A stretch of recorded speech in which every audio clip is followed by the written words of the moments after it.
తమిళనాడులో పెను విషాదం చోటు చేసుకుంది. విరుదునగర్ కట్టనార్ పట్టి టపాసుల ఫ్యాక్టరీలో ప్రమాదం జరిగింది. ఈ ఘటనలో 17 మందికి పైగా మృతి చెందినట్లుగా సమాచారం. మరో 9 మందికి పైగా గాయపడ్డారు. పేలుడు ధాటికి కిలోమీటర్ల మేర ప్రకంపనలు సంభవించాయి. అగ్నిమాపక సిబ్బంది హుటాహుట్న అక్కడికి చేరుకుని మంటలను ఆర్పే ప్రయత్నం చేస్తున్నారు. మృతుల సంఖ్య మరింత పెరిగే అవకాశం ఉందని అంచనా వేస్తున్నారు. టపాసుల ఫ్యాక్టరీలో ప్రమాద ఘటన వల్ల తమిళనాడు సీఎం స్టాలిన్ దిగ్భ్రాంతిని వ్యక్తం చేశారు.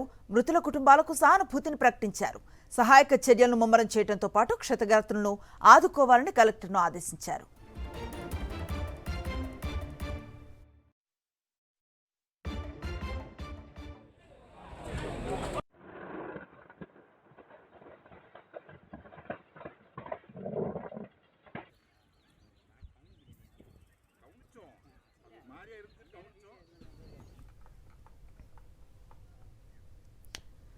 తమిళనాడులో జరిగిన పెను విషాదానికి సంబంధించిన దృశ్యాలు ఆన్ స్క్రీన్ కనిపిస్తూ ఉన్నాయి. టపాసుల కేంద్రంలో భారీ పేలుడు సంభవించింది.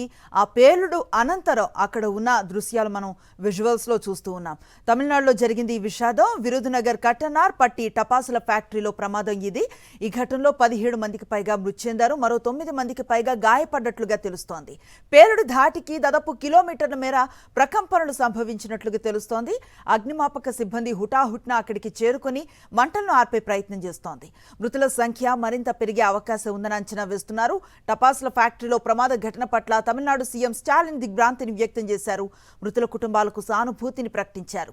సహాయక చర్యలను ముమ్మరం చేయడంతో పాటు క్షతగాత్రులను ఆదుకోవాలని కలెక్టర్ను ఆదేశించారు.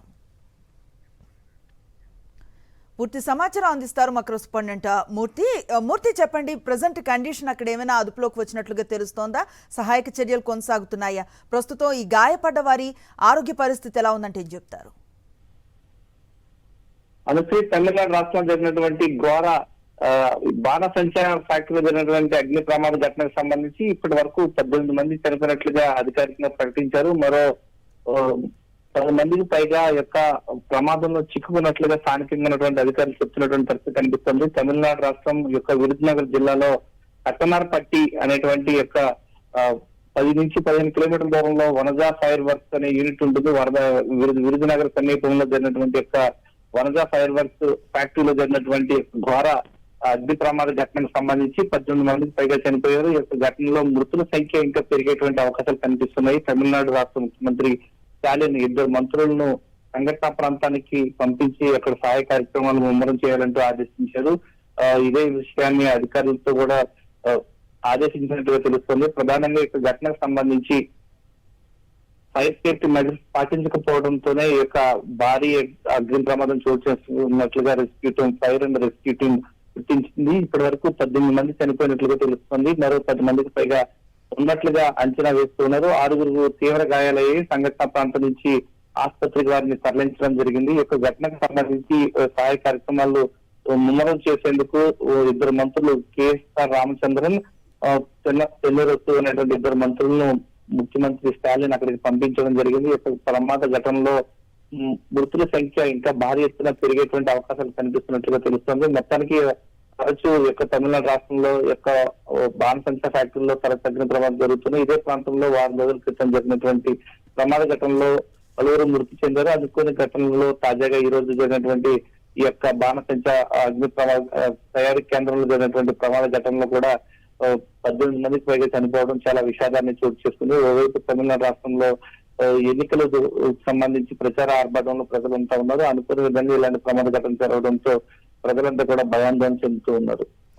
మూర్తి, దాదాపు 18 మంది మృతి చెందారని చెప్తున్నారు. నిబంధనలు పాటించకపోవటం ఈ పేలుడుకు ప్రధాన కారణంగా కూడా ఒక ఆరోపణ వినిపిస్తోంది. నేపథ్యంలో గతంలో కూడా ఈ తరహా ఘటనలు ఈ ఫ్యాక్టరీకి సంబంధించి జరిగినట్లుగా ఏమైనా రికార్డు ఉందా? ఖచ్చితంగా ఈ యొక్క వనజా ఫైర్ వర్క్స్ కి సంబంధించి ఫైర్ అండ్ సేఫ్టీ మెజర్స్ పాటించకపోవడంతోనే ఈ యొక్క ప్రమాద ఘటన చోటు చేసుకున్నట్లుగా అధికార వర్గాలు తెలుపుతున్నాయి. మరోవైపు ఆదివారం కావడంతో ఈ యొక్క ఫైర్ ఫ్యాక్టరీలు వర్కర్స్ అందరికీ కూడా సెలవు దినంగా తమిళనాడు ప్రభుత్వం ముందస్తుగా ప్రకటన చేసింది. అనుకోకుండా ఈ యొక్క తయారీ కేంద్రంలో ఆదివారం నాడు ఇలాంటి ప్రమాద ఘటన చోటు చేసుకోవడం వెనుక ముందస్తు అనుమతి ఏదైనా తీసుకున్నారా అనే కోణంలో కూడా పోలీసులు విచారిస్తున్నారు. ప్రధానంగా ఆదివారం నాడు సెలవు దినం ఉండడం, ఈ ప్రమాదం జరగడం కూడా ఈ యొక్క ఘటనలో ఎక్కువ మంది చనిపోవడం అన్ని కోణాల్లో కూడా పోలీసులు ఈ విచారణ చేపడుతున్నారు. ప్రధానంగా ఫైర్ అండ్ రెస్క్యూ టీం యొక్క సంఘటన ప్రాంతంలో తీవ్రంగా గాయపడ్డ వారందరినీ కూడా ఆసుపత్రికి తరలిస్తూ ఉంది. మృతుల సంఖ్య అయితే పెరిగేటువంటి అవకాశం కనిపిస్తుంది. ఈ ఒక్క ఘటనతో తమిళనాడు రాష్ట్ర వ్యాప్తంగా విషాదం చోటు చేస్తుంది. ఇలాంటి ఘటనలు పునరావృతం కాకుండా మరింత ఫైర్ సేఫ్టీ మెజర్స్ పాటించే దిశగా ప్రత్యేక చర్యలు చేపట్టాలంటూ అధికారులను తమిళనాడు రాష్ట్ర ముఖ్యమంత్రి స్టాలిన్ ఆదేశించారు. Right, thank you Murthy.